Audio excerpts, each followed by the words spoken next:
ॐ नमो अरिहन्ताणं ॐ नमो सिरिसिद्धाणं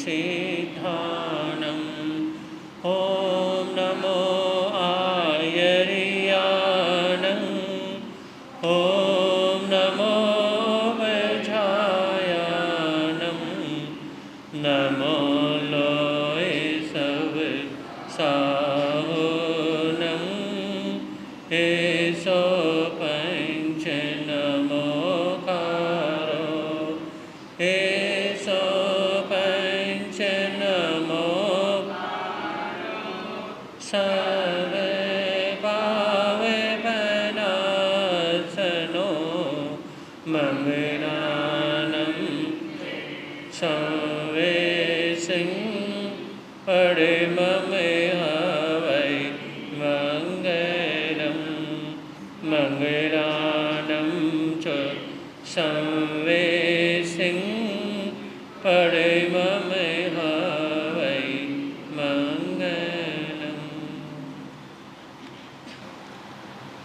जिस देश में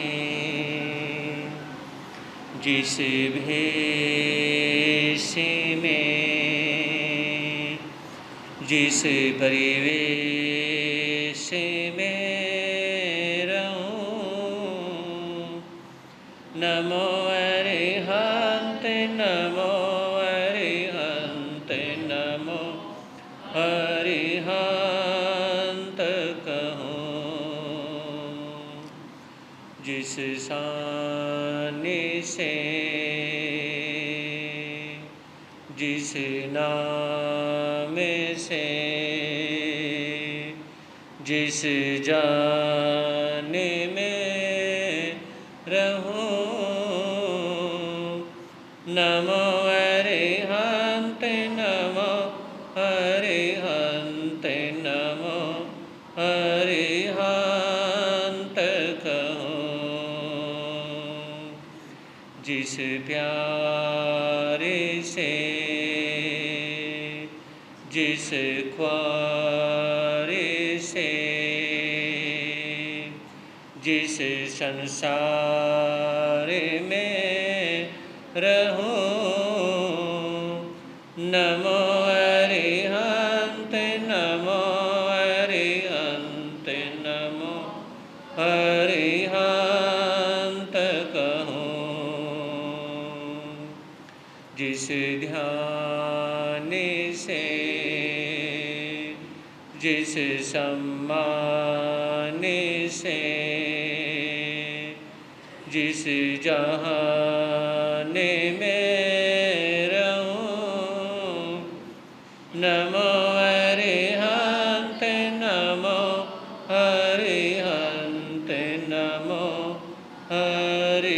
अरिहंत कहूं।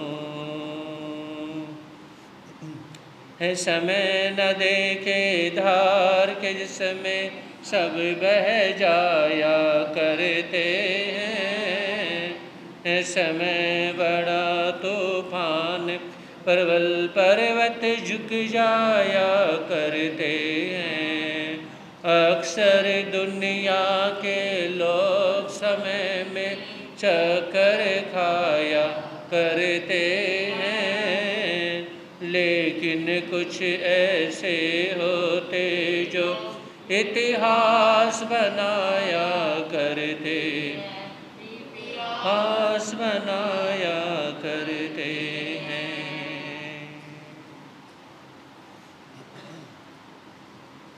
चरण तीर्थंकर सिमरन महावीर स्वामी के चरणों में कोटि से वंदन अभिवंदन।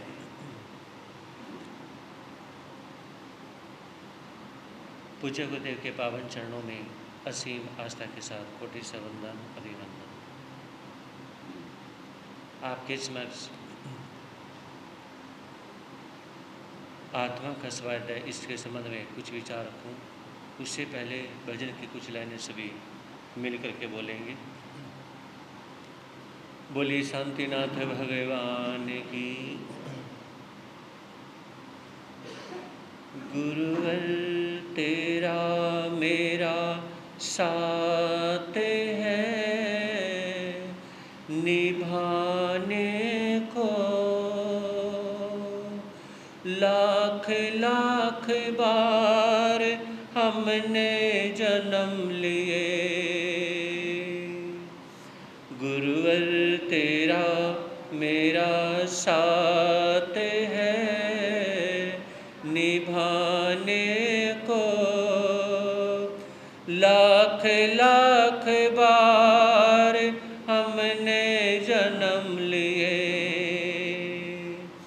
जन्म जन्म का साथ है निभाने को लाख लाख बार हमने जन्म लिए।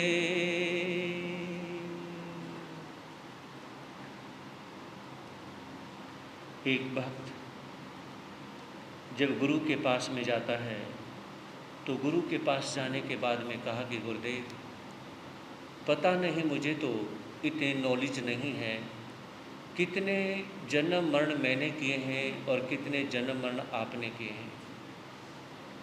आपसे मेरी जो ये अच्छी अटैचमेंट हुई है तो ये मैं मानता हूँ बहुत जन्मों में हम शायद पहले मिले होंगे, तो शायद मेरा आपके प्रति जो श्रद्धा का भाव, जो अपनत्व मेरा हुआ है वो उसी वजह से हुआ है। मुझे नहीं पता कि मैं आगे कैसा हो सकता हूँ, मुझे नहीं पता कि आप मुझे क्या ज्ञान दे सकते हैं, आप क्या ज्ञान मुझे दे सकते हैं और मैं क्या हूँ, अब मैं क्या बन सकता हूँ, मुझे नहीं पता। बस इतना पता है कि मेरी आपके साथ अटैचमेंट है।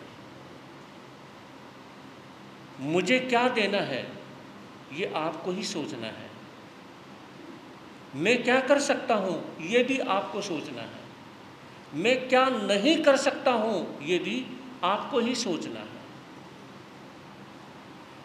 आप जैसे चाहें मैं वैसा करने का प्रयास करूँगा, लेकिन मैं कर सकता हूँ, लेकिन आपको करवाना होगा। पापी हूँ या कपटी हूँ इससे तुम हैरान न हो। पापी हूँ या कपटी हूँ इससे तुम हैरान न हो। मैं भी तेरा अपना हूँ जान मुझे अनजान न हो। जन्म जन्म का साथ है निभाने को लाख लाख बार हमने जन्म लिए। गुरुवर तेरा मेरा साथ है निभाने को लाख लाख बार हमने जन्म लिए। जहाँ पर निभाने के बारे में सोचना पड़ता है वहाँ पर श्रद्धा नहीं होती। जहाँ निभाने के बारे में सोचना पड़ता है वहाँ पर इंसान ये सोच लेता है कि सोचना नहीं बल्कि ऑटोमेटिकली उसके प्रति हो। आइए आपको आत्मा का स्वाध्याय इसके संबंध में लेके चलता हूँ। और महावीर की वाणी ऐसी है, वो हर किसी पर अटैक करती है। कल मैंने कहा क्रोध है, मान है, माया है, लोभ है। बताइए, कहा था ना, ये सभी के सभी के अंदर हैं। ये तो नहीं कहा हमारे अंदर नहीं और आप लोगों के अंदर है ना। ये महावीर की वाणी ही ऐसी है, ये हर किसी के ऊपर अटैक करती है। आइए आपको लेके चलता हूं।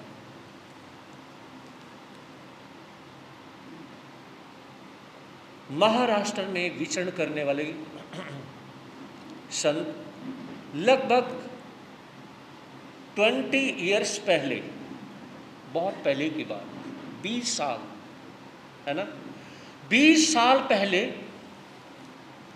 ईस्ट साइड में वो आए थे।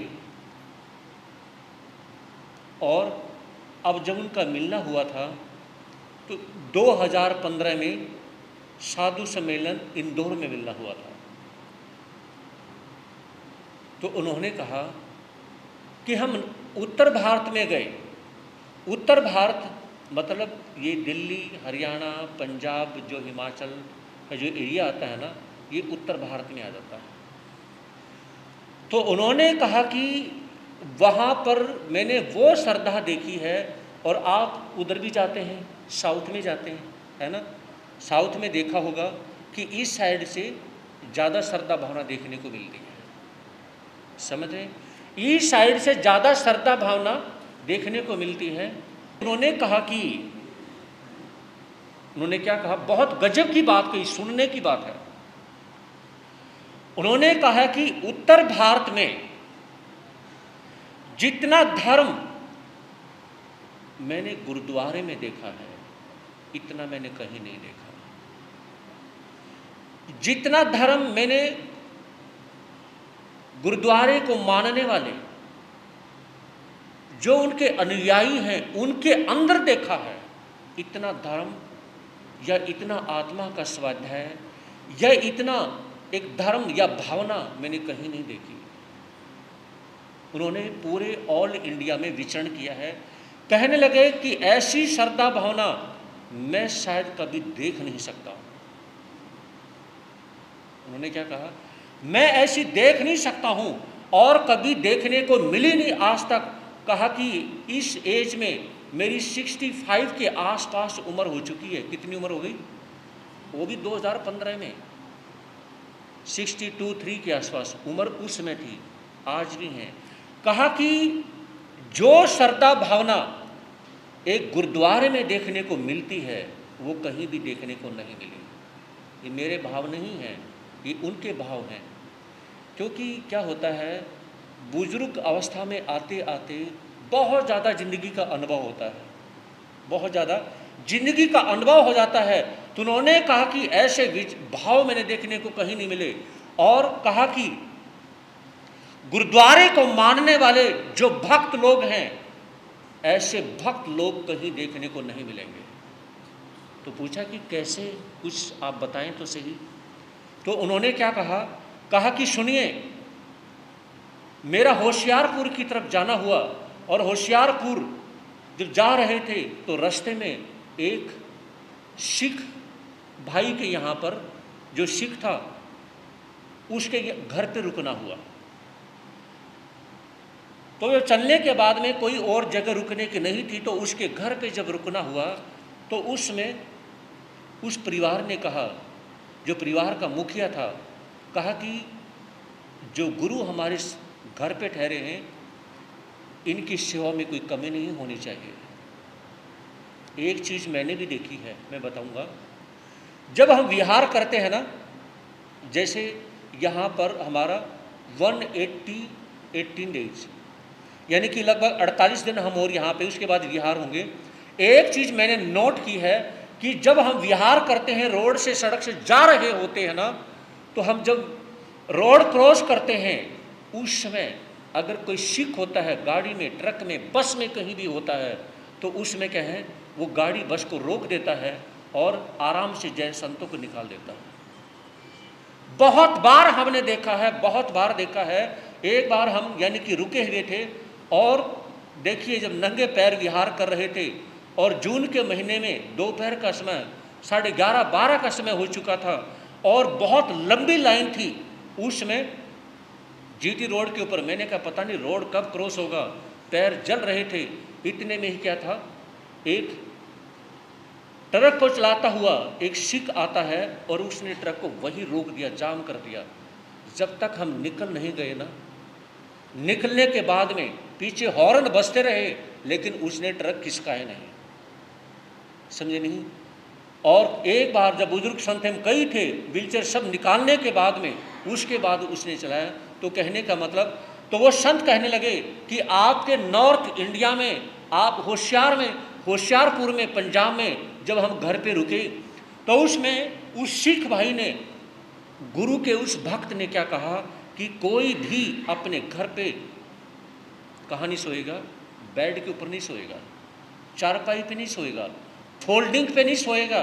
कहा कि हम सभी जमीन पे सोए, कहा कि हमारे गुरु हमारे घर पे ठहरे और हमारे गुरु क्या जमीन पे सो रहे हैं और हम बेड पे, कोई भी बेड पे नहीं सोएगा। सभी कहने लगे नहीं, हम बेड पे नहीं सोएंगे। और उस घर में बच्चे से लेकर नारी का सभी के सभी अपने घर में कहाँ सोए? अपने अपने रूम में, अलग कमरों में नहीं, कमरों में जहाँ, लेकिन जमीन पे सोए वो। हमारे गुरु कहाँ? वो जमीन पे सोए और हम बेड पे सोए, ऐसे कैसे हो सकता है? समझे नहीं? ये श्रद्धा भावना। और आज क्या है, छोटी छोटी एज के क्या है, उनको कुर्सी चाहिए, उनको कुर्सी चाहिए। तो एक बात मैं कहना चाहूँगा, बात चली तो मैं बताना चाहूँगा, जो पंजाब के अंदर मूंग, उड़द या राजमा, ये जो माँ की दाल और ये जो उड़द की दाल, ये जो बहुत सारी जो दालें हैं, सबसे ज़्यादा दाल अगर खाई जाती है, सबसे ज़्यादा पंजाब में खाई जाती है पूरे इंडिया के अंदर। शाम को दाल बननी है तो बननी है। हरियाणा के अंदर बहुत कम दाल खाई जाती है। इस वजह से क्या है, वहाँ पे 70 साल के जो बुजुर्ग हैं वो भी नीचे बैठ के समाई करते मिलेंगे। समझ रहे हो? 40-50 साल की उम्र में तो मतलब ही नहीं, और यहाँ छोटी छोटी उम्र में ऐसे कुर्सी लेके ऐसे बन ठन करके बैठते हैं। क्यों? क्योंकि एक तो थोड़ी सी आदत बचपन से होगी कुर्सी लेने की। समझ रहे? एक तो बचपन से आदत होगी कुर्सी लेने की, जो यानी कि, और दूसरी बात क्या है, यानी कि बैठने की आदत ही ऊपर है, वो नीचे बैठेगा कैसे? फिर दूसरी बात, जो दाल दबा के दाल ही दाल खाएंगे, उनके घुटनों में दर्द नहीं होगा तो और कहाँ होगा? बताइए। समझे नहीं? दाल जितनी कम खाई जाए उतना अच्छा होता है। तो उसने, संत ने कहा कि इतनी श्रद्धा भावना हमने देखी, बहुत ज़्यादा श्रद्धा भावना। और उस घर के अंदर हमने पूछा कि आप क्या पूजा पाठ करते हैं? उन्होंने कहा कि गुरुदेव, हमारे घर पे ये गुरु ग्रंथ साहिब है, इसको मत्था टेके बिना, है ना, इसको मत्था जब तक नहीं टेक लेते हैं, नमस्कार नहीं कर लेते हैं, क्या मजाल कोई बच्चा मुंह के अंदर पानी भी डाल ले? हाँ जी, क्या मजाल कोई पानी भी डाल ले? किसका रूल है ये? बताइए। आप जिसको धर्म का जैसे भी फॉलो करते हो, है किसी का?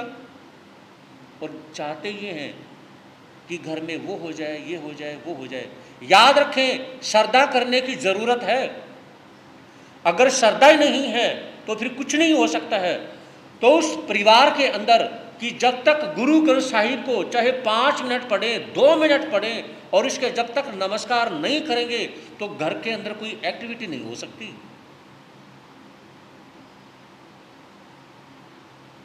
ये गुरु ग्रंथ साहिब का प्रकाश कहो। समझे नहीं मेरी बात को? तो यही प्रकाश हमारे सभी परिवारों में होना चाहिए। और हमारा जो गुरु ग्रंथ साहिब कहो, हमारी गीता कहो, कुछ भी कहो, वो उत्तराधर्म सूत्र है। उत्तराधर्म सूत्र जो है वो हर घर के अंदर होना चाहिए। जब आपके क्षेत्र में लोंगोवाल में कोई साधु साध्वी ना हो तो कम से कम एक शास्त्र तो ऐसा हो जिसके आगे आप मत्था झुका सको। समझे नहीं? जहां पर आप उसे नमस्कार कर सको, क्योंकि शास्त्र के अंदर महावीर की वाणी है। या जो भगवान श्री कृष्ण को मानते हैं तो अपने घर पे क्या रखें? गीता रखें, क्योंकि जिसमें कर्मयोगी भगवान श्री कृष्ण की वाणी है। जो राम को मानते हैं तो वो रामचरित मानस रखें। जो भगवान शिव को मानते हैं वो शिव पुराण रखें। तो कुछ न कुछ रखें तो जरूर। हाँ जी, समझे नहीं? कुछ रखें जरूर। आप जिसको भी मानते हैं वो ग्रंथ रखें, वो बुक रखें, वो शास्त्र रखें, है ना। लेकिन ये श्रद्धा की बात होती है।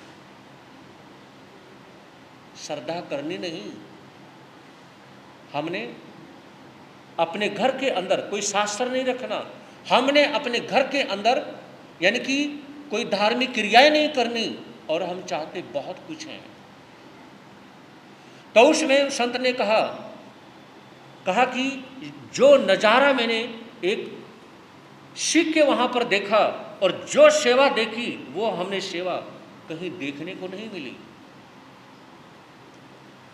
तो उनके संत के ये अपने भाव, महात्मा सुकरात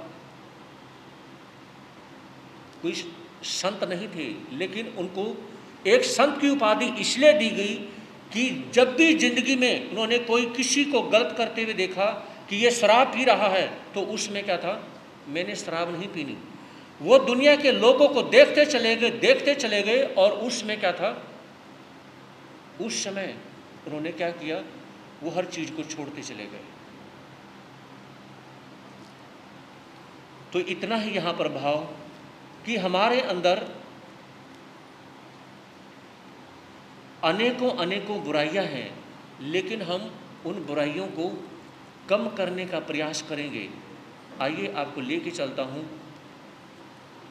काशी नगरी में, जहां पर राजा हरिश्चंद्र अपने आप को बेच देते हैं और जमादार बंधु के यहाँ पर वो जाते हैं।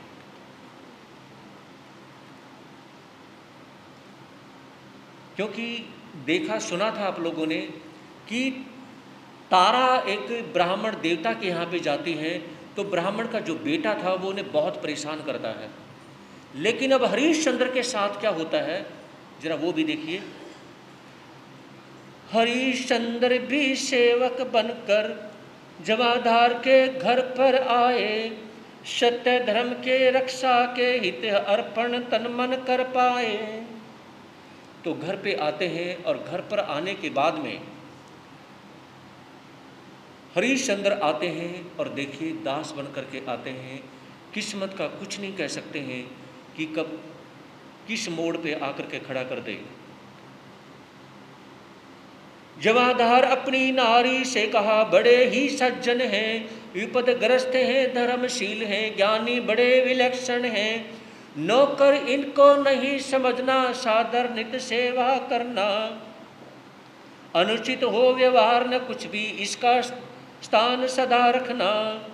तो उसमें जमादार बंधु क्या है, अपने घर के अंदर जब हरिश्चंद्र को लेके आते हैं ना, तो उस समय अपनी पत्नी को कहने लगे कि सुनो, ध्यान से देखो मैं किसको लेके आया हूं। और वो देखती हैं, कहा कि हाँ बोलिए। एक ऐसे व्यक्ति को मैं लेकर के आया हूं, इनको कभी भी नौकर मत समझना। जमादार बंधु ने क्या कहा अपनी पत्नी को, इनको कभी भी नौकर मत समझना, और ध्यान रखना इनके साथ में कोई अनुचित कोई गलत व्यवहार मत करना, और इनका ध्यान रखना है, इनकी सेवा करनी है। जितनी सेवा इनकी हो सकती है उतनी सेवा इनकी ज़्यादा से ज़्यादा करनी है। तो जब ये कहा तो उसमें और कहा कि एक ऋषिवर थे, एक संत महात्मा थे, उनका कर्ज इनके ऊपर 500 सोने की मोहरों का कर्ज था। तो मैं उनका ऋषि महात्मा का कर्ज उतार के उनको 500 सोने की मोहरें दे करके इनको लेके आया हूँ। लेकिन मैं अपने घर के अंदर इनकी पूजा करना चाहता हूँ। आज अखबार आप लोगों ने देखा हो,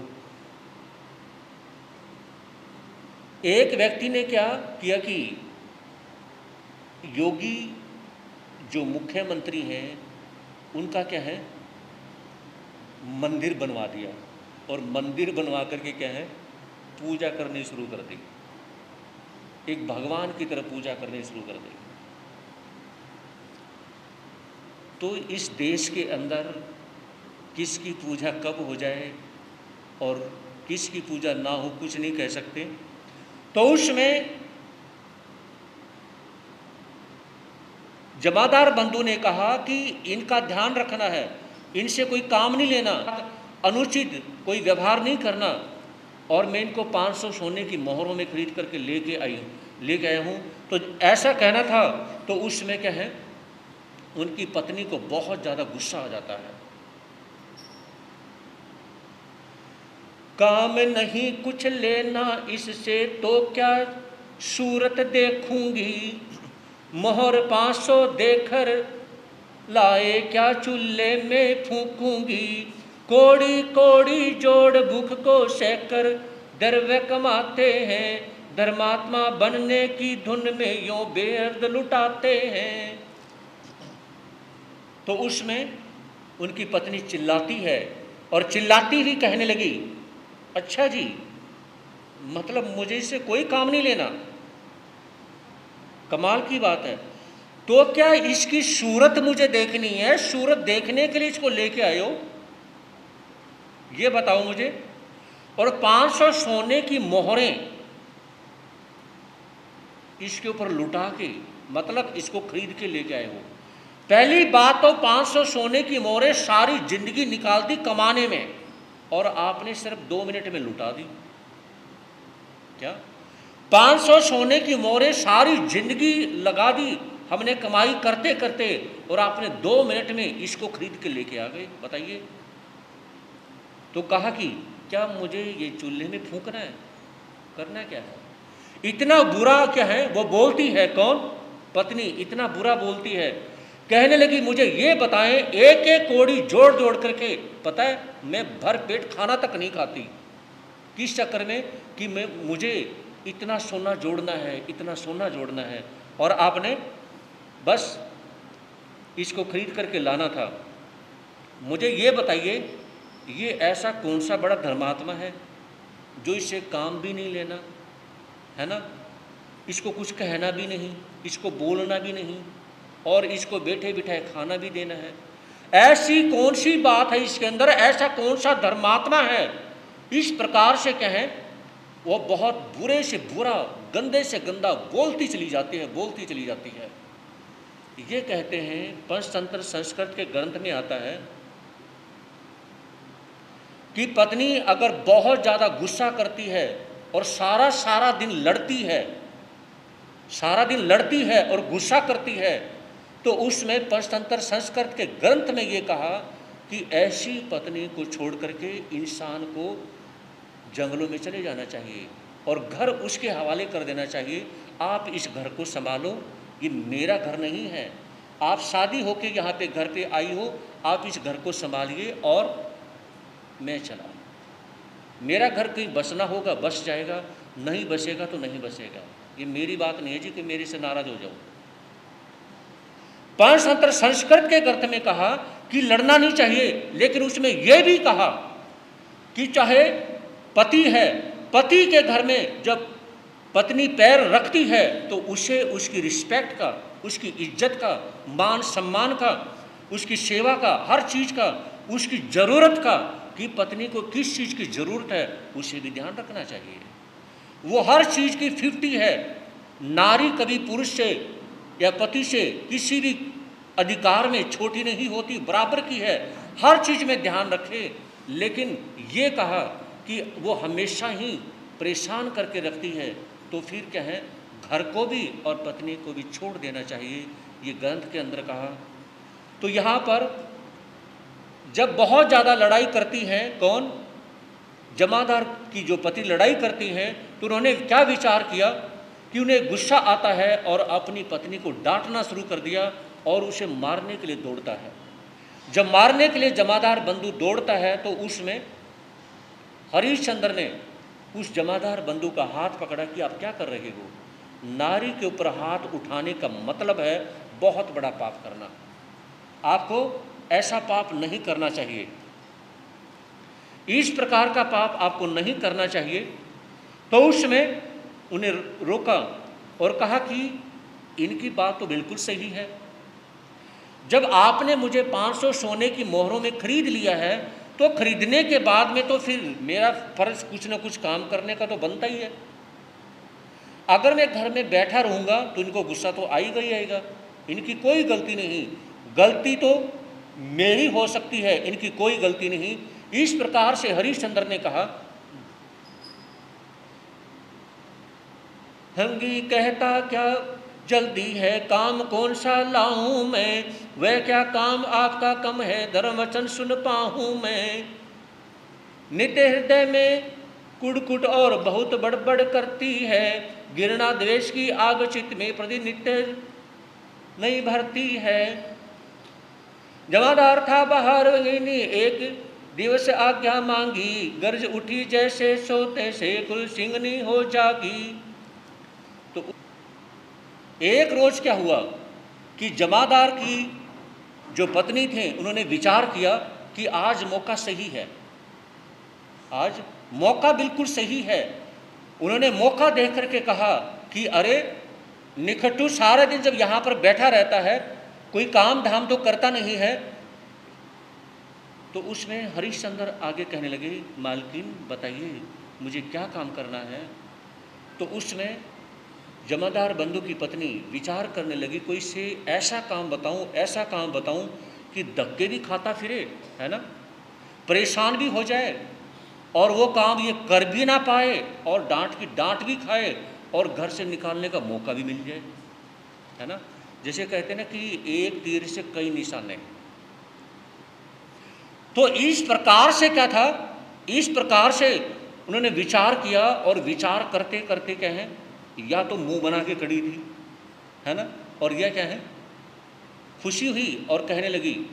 जब हरिश्चंद्र हाथ जोड़ के खड़े थे, बताइए मालकिन मुझे करना क्या है। अरे करना क्या है, वो सामने मटका नहीं दिखाई देता तुझे, वो मटका उठाओ और आज मेरा मन कर रहा है कि मैं गंगा का पानी पीऊं बस, है ना। अब जिसने अपने सिर पे 2 किलो वजन उठा के भी नहीं देखा हो, वो पानी का मटका कैसे भर के ला सकता है, विचार करिए। लेकिन मना तो कर नहीं सकता।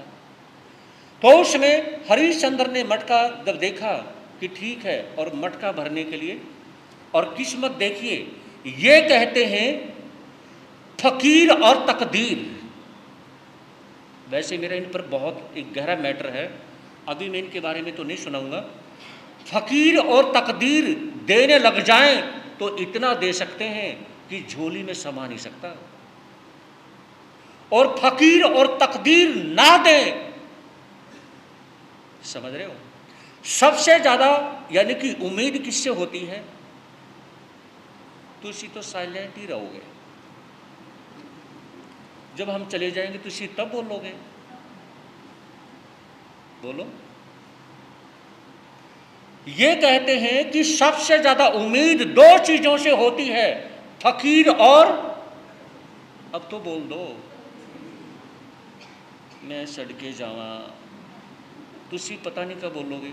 ये कहते कि फकीर और तकदीर से सबसे ज्यादा उम्मीद इस संसार के अंदर इंसान रखता है, या तो फकीर देगा कुछ और या तकदीर देगी कुछ। तकदीर ने कुछ नहीं दिया तो फकीर के पास जाएंगे, और फकीर ने कुछ नहीं दिया तो बी टेस्ट, और दोनों ने कुछ नहीं दिया तो ऐसा भी तो हो जाता है ना, क्योंकि जिंदगी के अंदर हर तरह के मीठे प्रसंग आते हैं, और दोनों ही दे दें तो, अगर दोनों ना दें तो इंसान दिल से टूट जाता है, दिमाग से टूट जाता है ना। और दोनों ही दे दें तो फिर ये होता है कि दोनों के प्रति बहुत ज़्यादा स्नेह प्यार होता है, और मन में ये विचार करता है कि मुझे धर्म की आराधना करनी चाहिए। लेकिन मैंने आपके समक्ष कहा था, आपकी श्रद्धा आपको फकीर से जोड़ देगी, और आपकी श्रद्धा फकीर से जोड़ देगी तो आपकी तकदीर बना देगी। अब मैं यहाँ पर एस्ट्रोलॉजी का प्रयोग करना चाहूँगा। एस्ट्रोलॉजी ये आता है कि एस्ट्रोलॉजी में कि जो धर्म कर्म होता है 9वें घर में, है ना, तो उसमें जो गुरु है, अगर गुरु साथ देने पे आ जाए, और सूर्य, जैसे कि आपके पास मान लीजिए बहुत ज़्यादा पैसा है, ऐसे लोग मिलेंगे जिनके पास पैसा बहुत है लेकिन फिर भी लोग उनकी उस जगह पे रिस्पेक्ट कम करते हैं, समझ रहे हो। तो इसका मतलब लोगों के दिमाग में, जैसे मान लीजिए घर के अंदर देवरानी ज़्यादा काम करती है और जेठानी कुछ नहीं करती, फिर भी देवरानी की रिस्पेक्ट कुछ नहीं है, इज्जत कुछ नहीं है, और जो जेठानी है उसको सभी सिर पे चढ़ा के रखते हैं। इसका मतलब पता है क्या है, ऐसा क्यों होता है, और सारी माताएं मैंने ध्यान से सुनेंगी। ऐसा इसलिए होता है कि उसका जो सूर्य है कुंडली के हिसाब से सूर्य कमज़ोर है, मतलब मेरा सामने वाले के दिमाग पे इम्प्रेस नहीं पड़ रहा। मेरी इमेज, मेरी फ़ोटो, मेरी इमेज उसके दिमाग पे इमेज नहीं बन रही। अगर मेरी इमेज सामने वाले दिमाग पे बन जाए या मेरा इम्प्रेस उनके पर पड़ जाए तो क्या होगा? अगर इम्प्रेस पड़े, इमेज बने तो सब कुछ हो सकता है। तो यहाँ पर आपका सूर्य कमज़ोर है, आपका सूर्य कमज़ोर है। जो सूर्य से संबंधित जो पूजा पाठ है, जो सूर्य से संबंधित जो दान है, जो सूर्य से संबंधित जो नमस्कार है, वो हमें करने चाहिए। और फिर हमें सोचने समझने की बहुत सारी जो दिक्कत परेशानी है वो हमें गुरु से मिलनी चाहिए। अगर गुरु भी मजबूत हो गया और सूर्य भी मजबूत हो गया तो फिर क्या होगा? हमारी तकदीर बन जाएगी। तो आइए गुरु से जुड़ें और सूर्य की आराधना करें। तो उस समय तकदीर का लेखा देखिए, यहां पर तकदीर क्या करने जा रही है। तकदीर का लेखा यह है कि इधर से जमादार की जो पत्नी थी, उन्होंने कहा कि पानी लेके आना है, मुझे गंगा की बहती धारा का पानी पीना है। और उधर से ब्राह्मण देवता का जो बेटा, जो भूत बन के तारा के पीछे पड़ा हुआ है, उसने सोचा क्यों ना हर रोज गंगा का पानी पिया जाए और इसको परेशान किया जाए। अब उसने भी क्या कहा कि तुम उठो, एक मटका उठाओ और पानी लेके आओ। कहाँ से? गंगा का पानी लेके आना है। इधर से जमादार की पत्नी ने भी गंगा का पानी लाने के लिए बोल दिया। अब दोबारा से पति और पत्नी, हरिश्चंद्र और तारा, देखिए उनकी किस्मत देखिए। मतलब ये जो किस्मत, ये दो किस्मत जब एक दूसरे को मिलाती है तो मिला देती है, और किस्मत जुदा करती है तो जुदा कर देती है। आपके बस की बात नहीं कि आप किसी से मिलना चाहो, आपके बस की बात नहीं आप किसी से दूर जाना चाहो। दूर जाना चाहोगे जा नहीं सकते, और पास आना चाहोगे तो आ नहीं सकते। ये तकदीर का, ये किस्मत का लेखा जोखा है। जैसा लिखा है वैसा ही होगा, इसलिए प्यार से एक्सेप्ट करो। तारा भी गटले गंगा के तट पर जल भरने आई, सहनशीलता पति दर्शन का श्रवण योग देने आई। इधर से बहुत पुराने मैले कुचेले कपड़ों में, है ना, एक कुर्ता है, नीचे धोती सी बांधी हुई है, किसने? हरिश्चंद्र ने। और मटका लेकर के कभी तो सिर पे रख लेते हैं, कभी जैसे गांव में ना माताएं बहनें बगल में मटका कुछ दबा लेते हैं, कभी ऐसे, क्योंकि ना तो सिर पे रखने की आदत और ना बगल में दबाने की आदत, खाली में ही परेशान हो गया। तो ये विचार करने लगे कि करूं तो करूं क्या, ये भर के भी लेके आना है ना, भर के भी लेके आना है। तो उसमें मटका लेके जैसे ही पहुंचे, कहां पे? गंगा की धारा पे पहुंचे। अरे सामने तारा है, और तारा देखती कि सामने मेरे पति हैं, लेकिन उनके धर्म ने, उनके कर्म ने रोक दिया। क्यों रोक दिया? क्यों रोक दिया? इसलिए रोक दिया कि उनका जमादार के यहां पे और उनका ब्राह्मण के यहां पर आज भी हम ऐसा मान लेते हैं। तो उसमें अब माताओं बहनों की आदत होती है कि वजन कैसे उठाना है, उनकी आदत होती है वजन उठाने की, है ना। जेंट्स की, बहुत से जेंट्स की आदत सिर पे उठाने की नहीं होती। वैसे तो उठा के भारी भरकम कोई उठा के रख देंगे हाथों से, लेकिन सिर पे उठाने की आदत अलग होती है। अब तारा के साथ तो 2-3 सखियां भी थी, फ्रेंड्स थी, उन्होंने सर पे उठा लिया। तो हरिश्चंद्र कहने लगे, तारा मेरा भी मटका उठवा दो, मैं उठा नहीं सकता हूँ।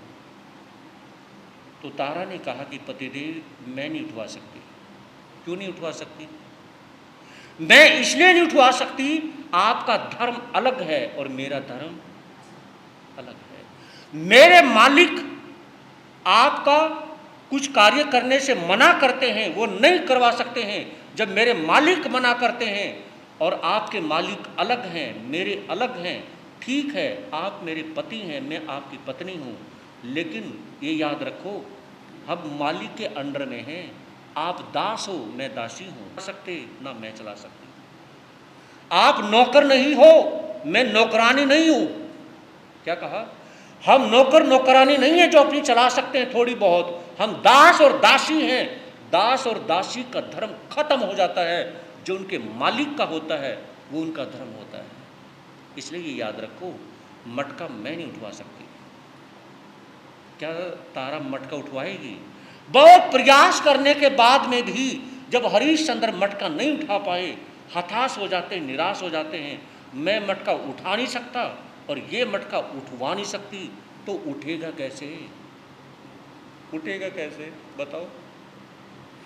तो उसमें एक तरकीब तारा उनको बताती है। तरकीब ये बताती है कि सुनो पतिदेव, मैं तुम्हें बता सकती हूँ मटका कैसे उठाना है। आप मटके को लेके छाती तक पानी में चले जाओ, है ना, और मटका पानी का भरो, थोड़े से झुक जाओ और वहीं से मटका उठा लो, जोर भी नहीं लगेगा और मटका सिर पे आ जाएगा। तो उसमें हरिश्चंद्र मटके को लेके छाती तक पानी में जाते हैं, मटका भरे और थोड़ा सा झुकते हैं और हाथ का जोर लगाते हैं, मटका सिर पे आ जाता है। कहा कि तारा बहुत शुक्रिया, क्योंकि कोई काम किसी से होता है और कोई किसी से होता है। अब देखिए आगे क्या होता है। यहाँ से ये कहानी एक नया मोड़ लेने जा रही है। अब दोबारा से हरिश्चंद्र और तारा की लाइफ में बहुत बहुत ज़्यादा दुख और परेशानी आने जा रही हैं। क्या होगा? बिकने के बाद में भी यहाँ पर भी चैन नहीं, आराम नहीं। तो कहने का भाव, अगर हम विचार करें हरिश्चंद्र और तारा को देख करके, तो हमें ये विचार करना चाहिए इतना बड़ा दुख हम किसी की ज़िंदगी में नहीं है। आशिक ने कहा कि एक टेबल के ऊपर हजारों लोगों को बिठाया जाए, हजारों लोगों को, और कहा जाए तुम अपना अपना दुख एक कागज़ पे लिख के इस टेबल पे रख दो। हाँ जी, अपना अपना दुख इस कागज़ पे लिख के इस टेबल के ऊपर कागज़ रख दो, और इसमें जिसका सबसे ज़्यादा कम दुख हो वो पर्ची उठा ले जाओ। आप अपनी पर्ची बदल सकते हो, तुम्हारी किस्मत बदल जाएगी। तो जब देखा एक दूसरे की पर्ची पे उस पर इतना ज़्यादा दुख है, दूसरे की पर्ची उठाई, इसमें और भी इसके पास तो और भी ज़्यादा दुखी है।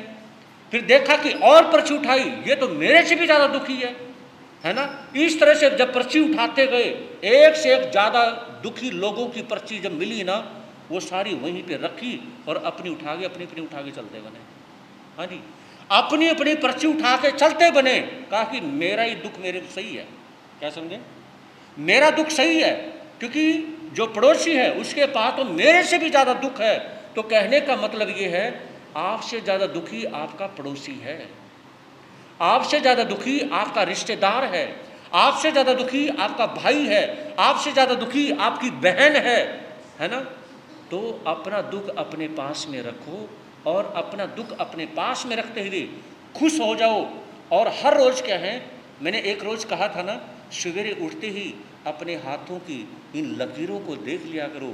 इन लकीर में ही आपकी तकदीर है, इनको देख लिया करो। प्रभु ये हाथ तो कमाने के लिए दिए थे, ये हाथ जोड़ने के लिए दिए थे, ये हाथ सेवा करने के लिए दिए थे, ये हाथ दान करने के लिए दिए थे, लेकिन इन हाथों में दान नहीं, इन हाथों में सेवा नहीं, इन हाथों में नमस्कार नहीं, राम राम नहीं, जय श्री काल नहीं, है ना, जय जिनेंद्र नहीं, इन हाथों में तो कुछ भी नहीं। ये हाथ तो सिर्फ क्या है, जूठे चलाने के लिए है। तो फिर तकदीर क्या करेगी? खाक करेगी। तकदीर तो आप इस जन्म में बनाओगे आगे के लिए। प्रज्ञामेश्वर पूजा गुरुदेव प्रेम सिंह जी महाराज की, प्रज्ञामेश्वर पूजा गुरुदेव उपेंद्र मुनि जी महाराज की। श्री चत्तारी लोरिंता मंगलम सिद्धा मंगलम साहु मणतम सिद्धा लोगोतम साहु लोगोतम केवली ब्रह्म चत्तारी सुमरंते शरण भजामि, सिद्धे शरण भजामि, साहु शरणम पविजामि, केवली प्रणंतो धम्मो शरणम पविजामि, अरियंतों का शरण, सिद्धों का शरण, साधु का शरण, दया दर्शन करे आचरण उसका आचरण कर दो।